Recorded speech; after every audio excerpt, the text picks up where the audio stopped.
This is Chapter 6, Saving and Investing.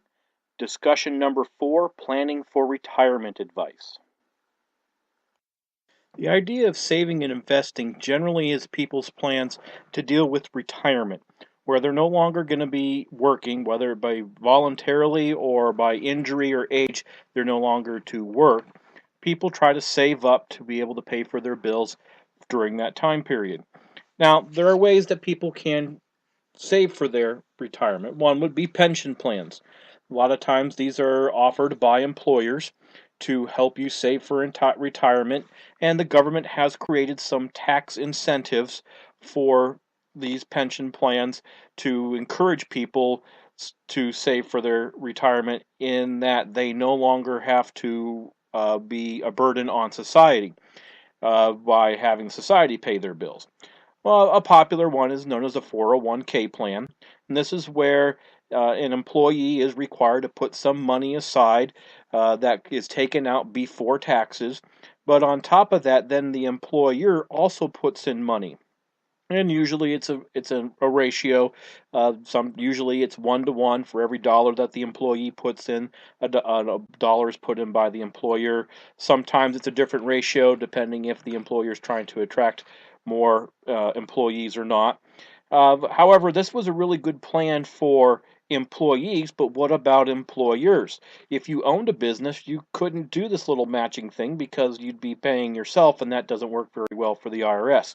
So they developed a Keogh plan where this is business owners can set aside 15% of their profits for retirement, and then they can deduct that from their taxable income, so they get the tax benefit as well.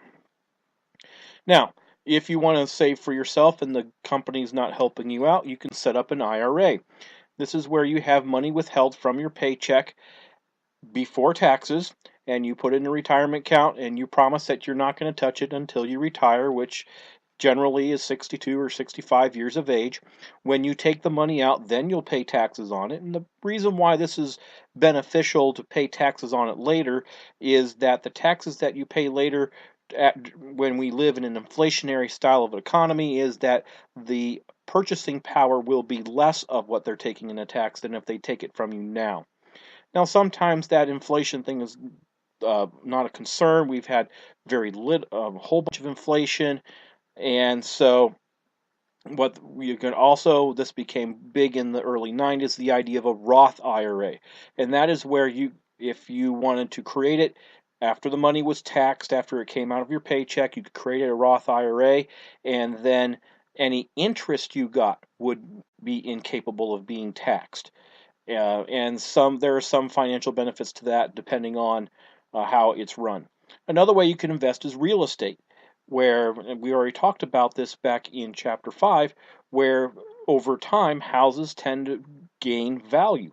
And so buy real estate now, let it sit for 10 years, sell it later. It should be a higher price, and poof, you've got extra money. Well, no one can really have extra money. However, one of the problems with real estate in and of itself is that, can you really get the property to sell when you need the money? You've always got to try to find someone who's willing to take the property and pay you for it. And so if you can't find that one person who's willing to take it, then you may not get the money when you need it. So when you get your money, the trade-off that you're going to have to determine is whether I'm going to buy something now or whether I'm going to save money for later. There is a possibility, though, that if you save for later, you're not going to get what you need now, or if you buy now, you may not have something left. So one of the things that we need to remember when we're talking about investing, this is pretty tried and true idea. The greater the possible return, the greater the risk to lose everything. Remember, we talked about junk bonds had a higher interest rate, but you also had that higher risk of losing everything if the company went bankrupt. If you have someone promising a huge return on your investment, it should be big sirens and blinking lights to make sure that your head's saying, if they're promising a whole bunch of return, there is probably a whole bunch of risk to this. And so that is one thing that you need to consider when you're thinking about investing. Now, some common investment advice. First of all, only invest what you can afford to lose. You need to make sure that you take care of your necessities. Leave some money there to take care of wants. You don't need to live like a hermit for your entire life. However, you need to make sure that the only money that you invest is what you can afford to lose, because then if you lose it, you could afford to lose it. Also, I heard this on the radio one day, and I think it's probably the best advice I've ever heard when it comes to investment.